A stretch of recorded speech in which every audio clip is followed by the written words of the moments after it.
Hey everyone, welcome to another episode of the Veriswap YouTube channel, as well as the podcast. Today we have Ryan Stuczynski joining us all the way from New York City. How's it going, Ryan? It's going well. It's going well. We're in for like 5 days of gloomy weather, so just busy in the office, sort of getting stuff done right now. Yeah, I feel like those are the best days where you just sit down, buckle up, and work. Right? No excuses. I see the sun sometimes, and I'm like, just want to sit outside, get some vitamin D, and chill out. Yeah, we don't have that problem right now. So I guess Ryan's pretty well known in the card community, but for those of you who don't know him, Ryan is the founder of Gemrate. Why don't you tell us a little bit about Gemrate and kind of your background in the hobby? Yeah, Gemrate is a project I've been working on, a company I've been working on for 2 years now. It was initially sort of brought to the industry as sort of a way to just understand trends with the major card graders. So we initially sort of just were publishing some content related to PSA and just some updates on, the backlog and sort of like where things stood and sort of what was, being graded and things that, could potentially flood the market as all these cards were sort of, returned to customers over time. In the background, though, this was sort of Gemrate came out of like my own personal frustration with just having to navigate, all the different pop reports and just like comparing and contrasting data to truly understand like what does the supply look like in the market. And so I just started, thinking about opportunities there to remove sort of friction in that process and just make it a little bit easier to understand like, trends related to the cards that I cared about. Or on the flip side, I was really interested in like, hey, if I wanted to maximize, sort of my dollars when I was thinking about where could I potentially get the best grades for certain cards and all these things, like there was a lot of reasons sort of I was interested in this data. But that was sort of the impetus for like why I started collecting the data. And then it just started bubbling up in the sense that people wanted to understand sort of the broader macro trends with the different grading companies. So I started publishing some monthly content, which turned into like weekly and then daily updates. And then big picture, we're sort of working towards like, this universal pop report that sounds pretty grand, and it's sort of the ambitions or sort of the vision for it. And it is quite lofty to sort of deliver on. So I've been promising it now for many months, and there's just a lot of groundwork that I'm putting in place to make sure that it delivers and sort of meets expectations. I don't want to release something that's just whatever too sort of buggy or inconsistent, or basically like high quality data. And so that's Gemrate is sort of all around population data right now, and it's supposed to the goal is to sort of just help educate people on sort of the landscape of the hobby as it relates to supply. Eventually, we'd like to move into other data sets as well, but I'm really just focused on population reports today. Universal Pop Report. Can you tell us a little bit about that? I remember you're telling me about it at the National as well. Yeah. And yeah, for those of you guys who don't know, why don't you tell us a little bit about the Universal Pop Report?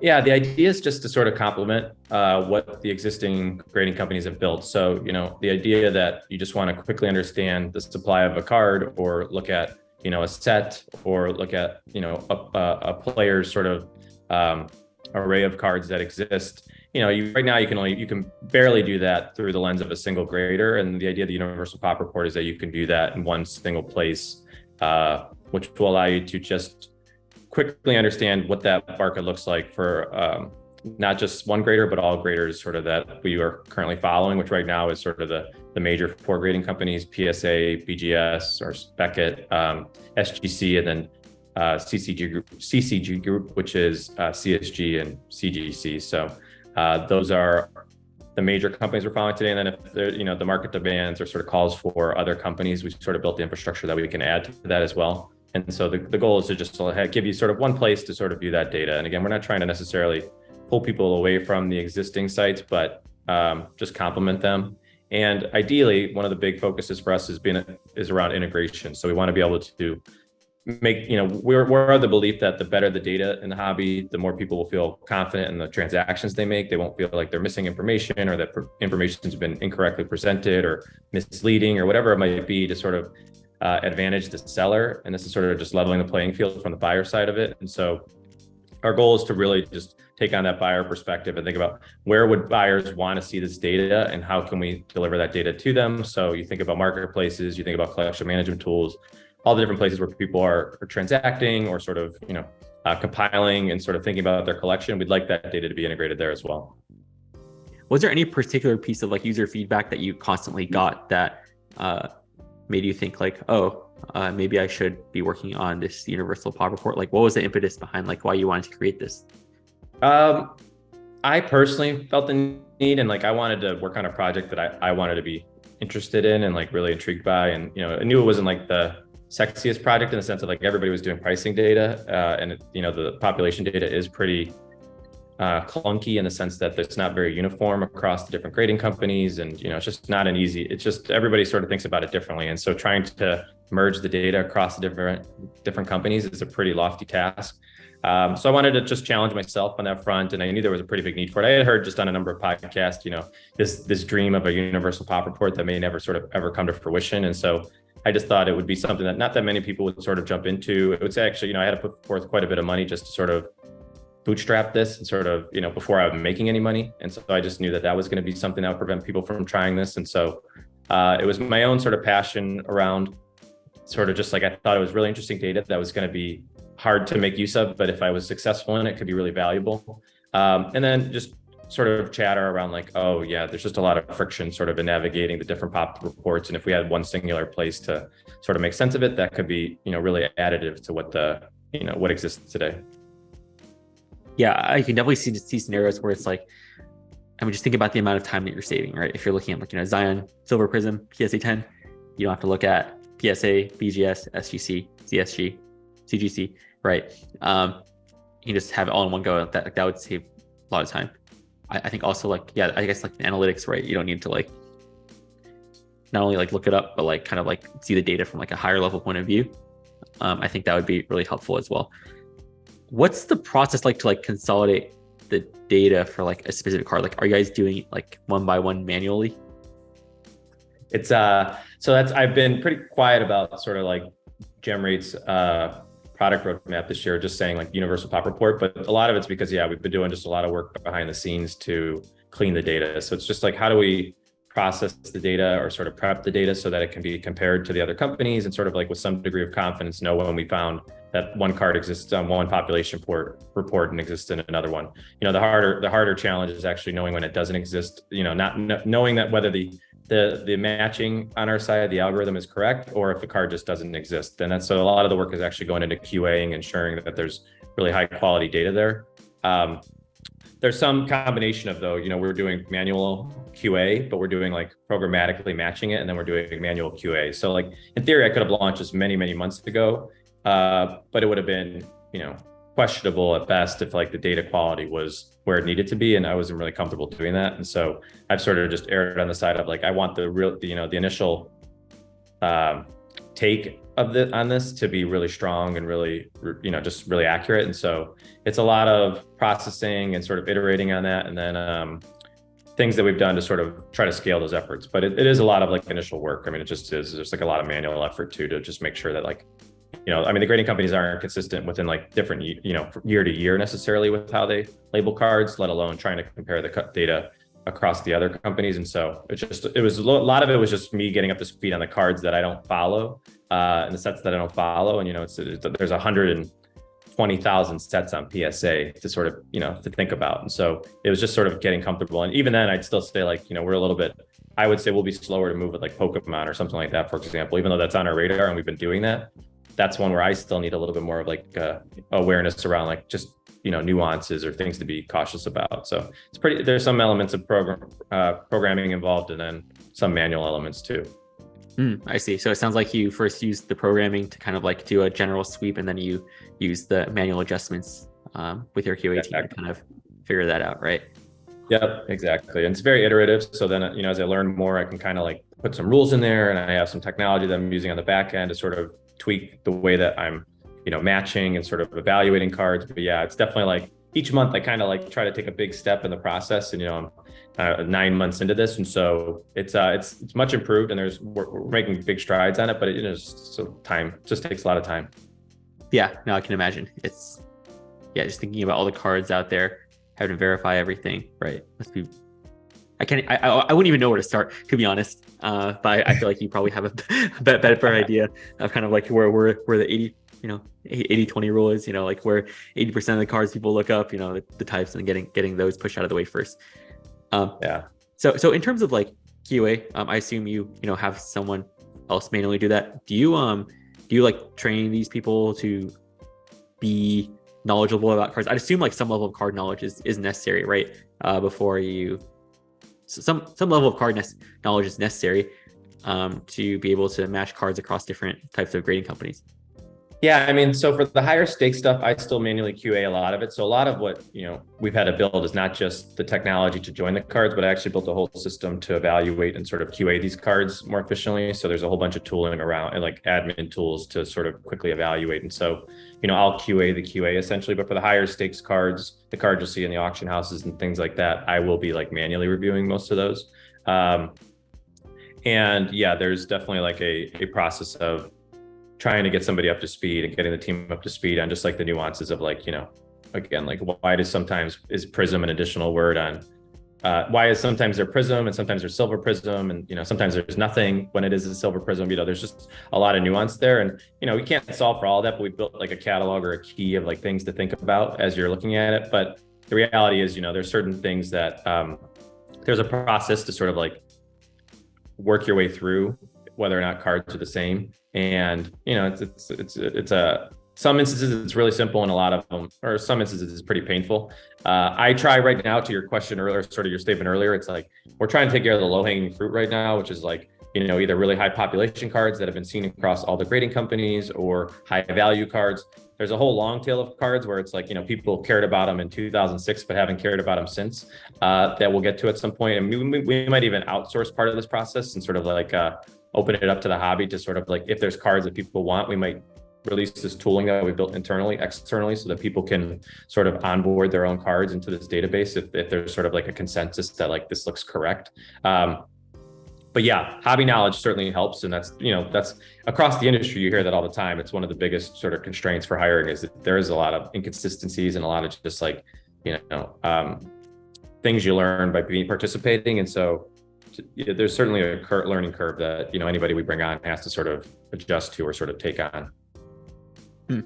Yeah, I definitely relate to that because like back then, like when I was creating a lot of cards, I hired a lot of people virtually, people with like no background in cards, right? So kind of like how to train them from like, the ground up.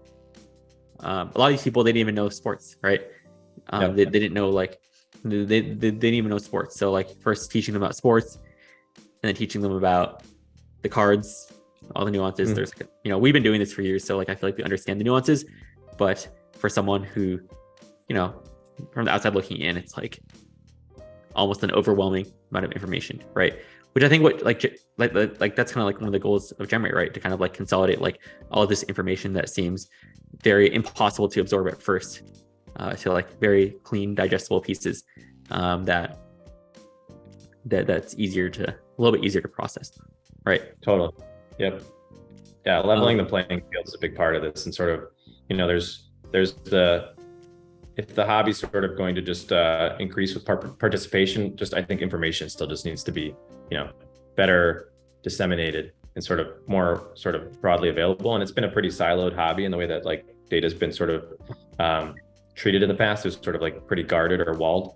And so just opening it up and letting more people sort of participate and sort of have access to it and feeling like really confident in the data. There's a lot of tools that have helped advance the data conversation, but not as much from like the sort of supply side of things or sort of like the checklist side of things. So anyways, I definitely think that'll help. But yes, I mean, that's definitely one of the biggest challenges is just getting people up to speed on all the different, and, I've been doing nothing but this for the last 2 years. And every day I find out, 10 things that I never knew before. And I'm like, oh man, like you could never write rules to solve for this data set because there's just too many. And the other thing is the most important thing we had to think about when we were sort of doing this starting this a year ago was like, even if we manually matched every card in history to date, everything's still changing, right? And like, There's no way that scale because things are sort of evolving every day in this industry. And like, they're not logical a lot of times. And so it's like, or you can't plan for it. And so, we needed something that could be sort of addressed sort of through like a iterative process, but could also sort of anticipate sort of the unknown in the future. And that's kind of like the backbone of like what we've built so far.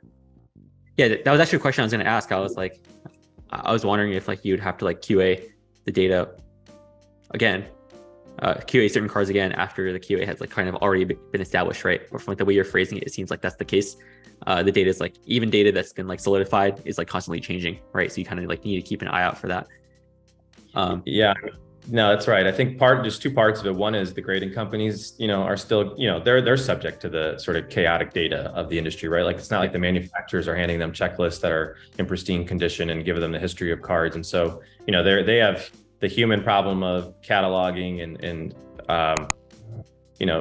recording all this data, and there's inconsistencies there, and so we have to be able to react to that. We're consuming what Gemrate's philosophy is to sort of like only consume what's publicly available. At least that's our sort of philosophy at this stage. And so, with the pop report changes or they sort of recategorize cards, we have to sort of figure out how to address that. And that happens all the time across all the graders. They're sort of like constantly recategorizing things or realizing like they've got duplicates that are slightly different or all these different sort of scenarios that, just create like a headache. But then it's also just like, there's now 120 parallels out of select. And, there's all these, like those things you sort of just have to be able to prepare for. And so, it's a slightly different challenge than like what you see like a lot of the computer vision companies are dealing with, which is like, until they see a card, they can't react to it. And we kind of have the same problem, but like different treatment for it, I think. But, we just have to prepare for like there being nothing but parallels and there being, 5,000 manufacturers. It's not going to happen, but if there was a world that did happen, we could at least sort of like navigate it. Yeah, no, that makes sense. Well, one thing I'm thinking about is like, it's also kind of ironic where it's like in a world where the hobby is expanding and like these manufacturers are producing more parallels, more prints, more types, it's actually becoming like less friendly to like the new entrants, right? Totally. Because the checklists are getting longer, they're becoming harder to digest. It's not like Topps Chrome where it's like, okay, you have like one of one, have the gold out of 50, and then you have like some other random stuff. Now you have like Zebra Strike, Tiger Stripe, all these like random parallels. Yeah, I mean, it's ironic. I've never thought about it that way.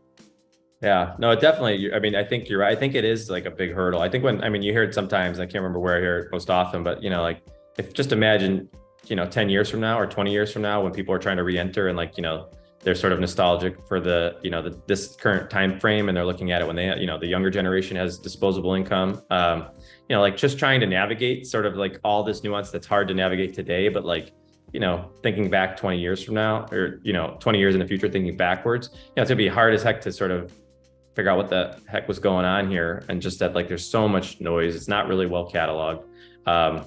And I do think it is like a big hurdle for new entrants in the hobby. It's just like confidence is probably pretty low for somebody that enters into this and like feeling like that they've covered their bases. And, that's one of the things we're hoping to open up is like bringing more confidence to people in the hobby. But I mean, yeah, I consider it dilution, and just like the dilution of sort of like core assets is like really, really high at this stage. And so it does make it like really hard to navigate. Yeah, hard to navigate, harder for new people to enter. Some interesting things to think about. What do you think is something that you wish people knew about Gemrate? Whether that's like a feature, a statistic, something interesting, an interesting insight that people have like gotten from the platform, or like use case. I don't know, just like anything. No, I think in general, like, I mean, we're not really promoting it because it's just the tool hasn't really been built up for it's not there yet, but like, just that we're a data tool, at the end of the day, we're a data tool, I mean, we publish content, but, that's mostly what we're known for. But, we're trying to sort of just give people more ways to sort of figure out what is going on in the hobby and like what supply looks like. And, for example, like this is a good example though, something I built for myself that nobody's really gravitated towards, which is like, I store this data every day, which is there's a lot of value in that in some certain applications. But for my initial concept, I thought people would want to like look at this data over time more frequently. I thought people would want to go back and look at this. And so I have this, replay concept available on the website where you can go, and it's kind of like the Amazon Wayback Machine where you can go back and look at what the population report was in a given day. It's really interesting, but it's not really something people are commonly like thinking about or going to use. And so like, it's a sort of challenge. It's been good to challenge myself on just like, what are people really thinking about and like finding useful. one of the main things that I love about Gemrate that I think is good for people to know about, that I see people find a lot of success, is like it's one of the few places you can see the full catalog of cards for a player as it relates to like what's been graded. You can't see things that are only in raw condition and have never touched a grading company. But if you wanted to understand, every Michael Phelps card to Pulisic to Jordan, you could see that really quickly. And you'll see there's 8,000 Jordan cards that have been graded all time, and there's 750. I'm making that up for Pulisic, but anyway, it's a really good starting point for understanding just like what exists for a current player. And you can do that with sets. And one of my favorite things that I built into the site that I still don't think is like really, really commonly used is like I use this parallel view, which is basically if you wanted to just understand like a pop report, but quickly just understand like, hey, what does the Gemrate look like for a tiger stripe versus a zebra versus a silver? And it just allows you to sort of like group things and look at things in aggregate as opposed to like individually through the lens of like a single card. And so there's like a lot of potential for this data that I haven't really pushed because the website candidly is not like really that well designed because I've been doing so much on the data side of things. But if you're willing to sort of put up with like a little bit of pain and sort of navigating it, there's some really interesting things that if you're just like interested in this data that are available that I don't really publicly, talk about because it's not like my best foot forward with it yet, but there's really a lot of potential for it if you're sort of like willing to put up with a little bit of, noise.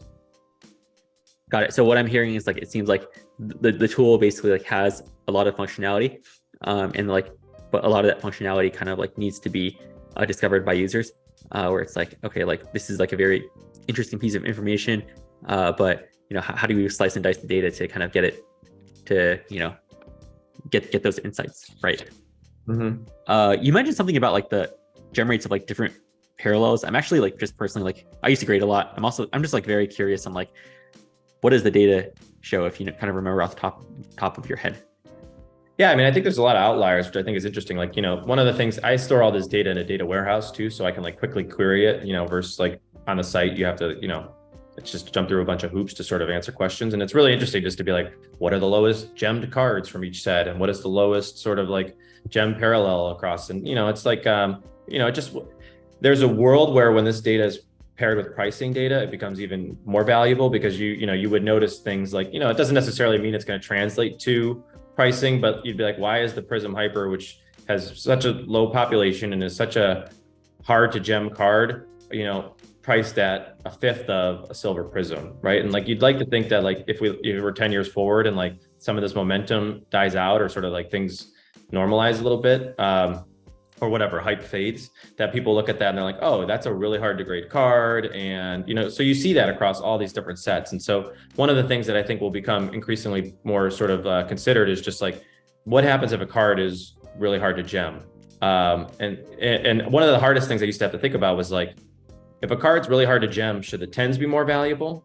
Should the 9s be more valuable? And what I realized is like, they actually should both be more valuable, but there's just more 9s in existence. So like the overall cap of the card, if you want to look at it that way, will be lower than if like the condition was strong and you had like a normal breakout of it. But like, actually you should put a premium on both of those. It's just that you're going to find way more 9s in the market.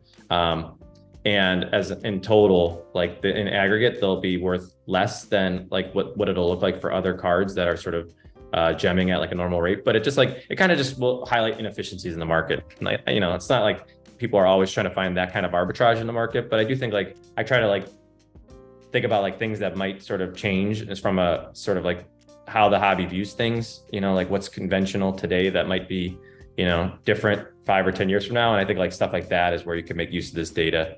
And you'll find parallels like that across like, all sorts of sets over the years, not surprisingly. Yeah, I think like, I definitely agree. Like as the market like gets more mature, as the market becomes more efficient, people kind of have more of a data view rather than just kind of like blindly shooting in the dark for like, okay, like I think this parallel is rare, so I'm going to buy this parallel instead of this other parallel, right? I think people will become like more intentional about like how like their investments and like the data behind it. I think part of it is also just like people don't, like the reason why you created Gemrate is because the data is not readily available, right? So like I think there's like a go-to source for that. The data is like very easily attainable. Then then that gets people thinking more about data side when making these investment decisions that they previously would not have been able to think about.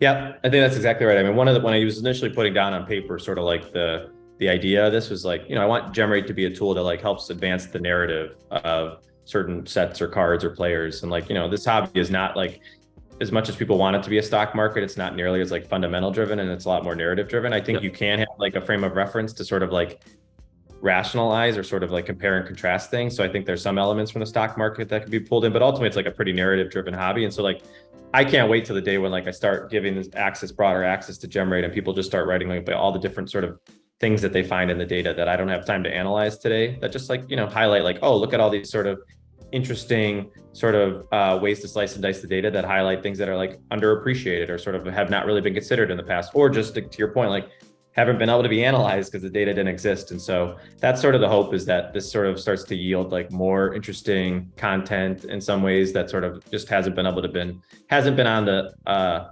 table as it relates to like just things that people could discuss or sort of go deep on. Yeah, I think like, definitely just having like the data source available, I just like watching people. I'm curious, like, is there any way, do you have like, how do I phrase this? Have you watched people use your product and like use it in like an interesting way that like you had never previously imagined? I don't look at it that closely because I've not been focused on the website that much in the last year.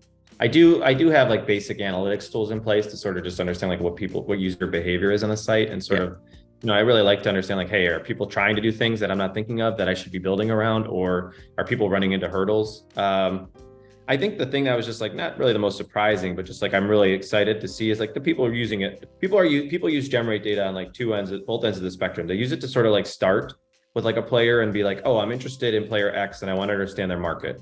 And then they'll go and they'll understand like, okay, here's the different cards. Then they'll go to a pricing tool. Then they'll go to eBay. And then on the other side of it is people will be on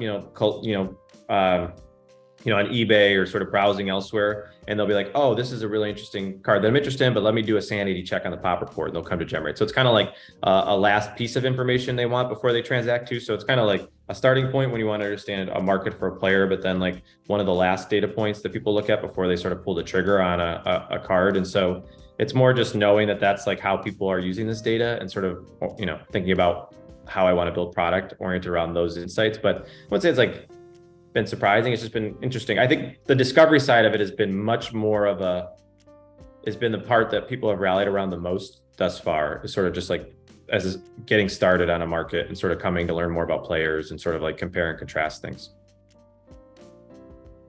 Yeah, I've never really thought about it in terms of like kind of like it as an entry point into like research.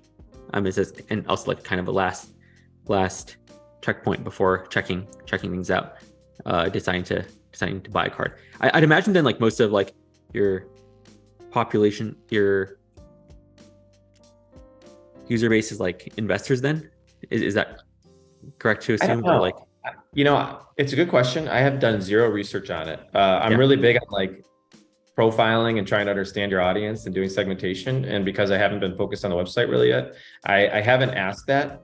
I have no idea. And I would love to know that, because, I do get like a lot of just like inbounds of people just saying like, I've really been able to sort of just like think about my collection differently, or think about the market more differently, or sort of like know when, for example, when there was the backlog was sort of being unloaded, like where the market was about to, pull back or sort of correct because it was going to be oversupplied. But yeah, I don't know. I don't know if it sort of is over-indexed one way or the other. I built this with the idea that like with collectors first in mind, and that like I didn't want it to be, I kind of felt like the card market was overcapitalized. I felt like there was just too much money coming into it, and it was sort of being built around the investor mindset. And I was like, one thing that's not going to go away is that people are going to want to understand like what's a rare or sort of scarce card. And so I sort of built Gemrate with the idea that like it'd be do well in both markets, whether that's a thriving market or one where things pull back like it has now. And so I don't know where it currently stands on that front, but I'd like to think that it's, a good mix of both, and that like I didn't really overweight any features to sort of like service one side or the other. It's more just built with like idea like, you're coming in, you just want to understand things, and it's not really, again, it doesn't have like a strong point of view. Yeah, and there's certainly a lot of overlap between like those two groups anyways, right? So like sometimes you're building a feature and it's like both groups like equally as much. It's not necessarily, in favor of either the collectors or the investors. One last question that like I am also very curious about is like you mentioned, like the market is definitely a little bit softer right now. What do you think are like some interesting, has that affected like the types of cards that are being sent to these grading companies? Has that affected the choice of grading companies that these cards are being sent to? Like, is there anything like interesting in the data that you think is like kind of like a cool fact? I just think in general, people are savvier, and I do think that's still correcting. But you're definitely seeing like far less base cards being sent to somebody like PSA, which was like the bulk of the backlog. I think at one point I looked at it and like 40% of the cards that were sent to PSA, I don't know if these are sort of made up numbers right now, but they're probably representative of the trend, which is like 40% of the 12 million backlog was base cards or something like that. I mean, I don't know if that's exactly right, but that number has, shrunk by an order of magnitude, and that like people just understand that that's not a quick flip anymore. And there's not really a long-standing sort of hold when it comes to those cards. So I think you've seen that correct. You do see though, like it's interesting now that other grading companies are relevant too. You have CSG does get some base cards for people who are thinking about like, hey, quicker flips, or like, like they'll get some of the like more mid-tier cards, and you see like everybody kind of has their like role in the hobby right now, which is really interesting. And I think it's just, but I don't think the hobby is going to sort of like, this is not like status quo. Like right now, TCG is really big, and that's going to be really competitive for a while, but like that's going to pull back as well. Like it's just, that's going in the same trend that sports cards were. And so, that's, the market's not prepared to handle that on the other side of this. And so I think TCG will see some sort of like pullback, and in general, you definitely have seen like softness from like sports cards.